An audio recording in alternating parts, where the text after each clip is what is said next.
Kata manipulasi berasal dari bahasa Latin yaitu manipulus, yang berarti sekumpulan atau bungkusan. Awalnya istilah ini digunakan untuk menggambarkan tindakan memanipulasi objek fisik atau materi. Seiring waktu, konsep ini telah berubah, yang lebih mengacu pada pengaruh atau kontrol yang dilakukan terhadap pikiran dan emosi seseorang. Dengan demikian, manipulasi psikologis menjadi suatu bentuk yang lebih kompleks, melibatkan pengaruh terhadap aspek-aspek non-fisik dari kehidupan manusia. Etimologi kata ini memberikan wawasan tentang bagaimana konsep manipulasi telah berkembang dari dimensi fisik ke dimensi psikologis, mencerminkan kompleksitas dan kedalaman dari praktik ini dalam hubungan manusia.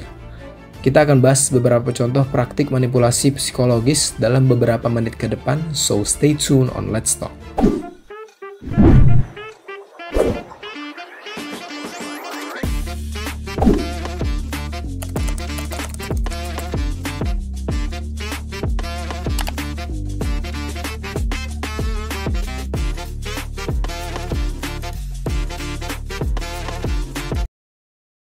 Manipulasi psikologis membentuk bayangan yang meresap ke dalam jaringan interaksi manusia, seringkali menjelma sebagai entitas yang sulit dikenali.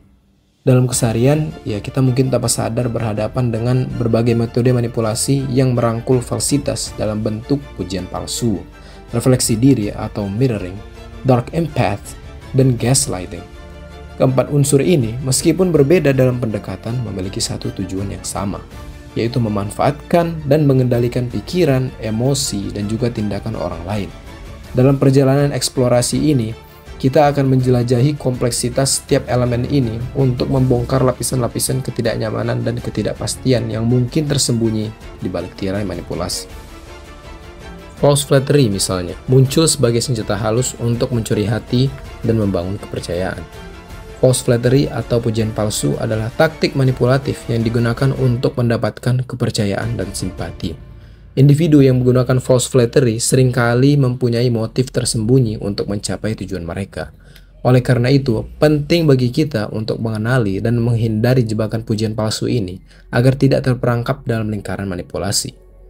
Yang biasanya di balik kata-kata indah itu seringkali terselip agenda tersembunyi, menyulut api keraguan di antara kata-kata manis.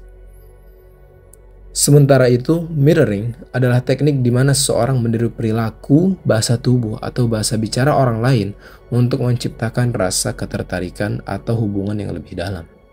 Meskipun terkadang mirroring dapat terasa alami dalam konteks manipulasi, hal ini dapat menjadi sarana untuk menyamar dan mendapatkan kepercayaan dengan cepat. Dengan memanfaatkan keinginan manusia untuk saling berhubung, selalu berhubungan, menghadirkan dirinya sebagai refleksi yang menggemaskan dari suatu individu, yang tetapi sebenarnya merangkul niat manipulatif yang lebih dalam.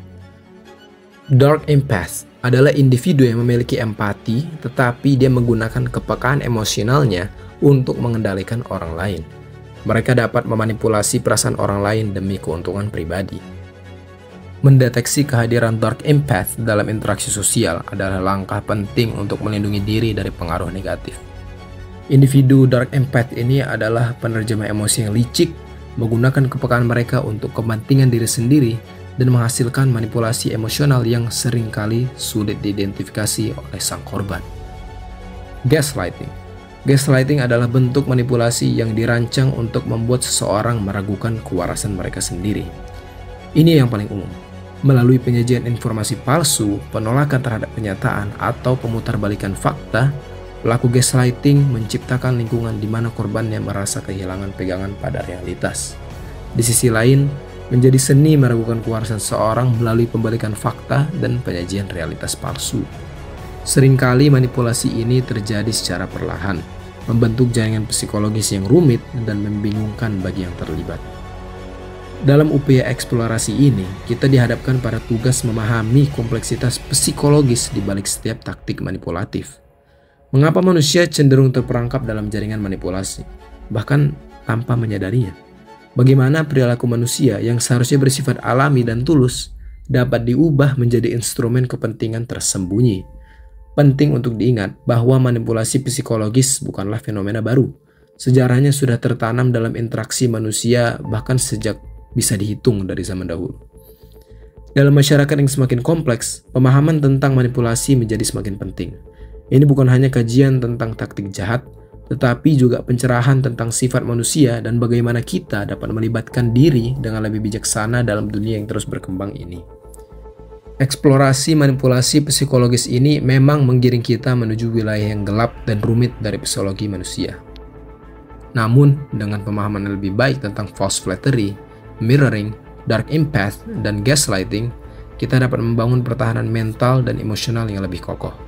Dengan menggali ke dalam sifat manipulasi, kita dapat merancang kehidupan sosial dan interpersonal yang lebih sehat dan jujur, melawan arus manipulasi yang mungkin mencoba mengubah arah hidup kita. Manipulasi psikologis sangat mudah dilakukan, tapi bagi mereka yang terbiasa dengan praktiknya, akan sangat susah membedakan mana ketulusan dan mana manipulasi disebabkan mereka tidak lagi percaya bahwa ada ketulusan yang hadir di antara manusia. Dalam kata lain, trust issue. Maka stay safe. Hati-hati, jangan mau dikibulin. Seperti biasa, kalau lu nggak suka, maka lu berhak mengkritik. Dan kalau lu suka, maka subscribe atau seenggaknya like dan share sangat diapresiasi. Hit hard, hit often.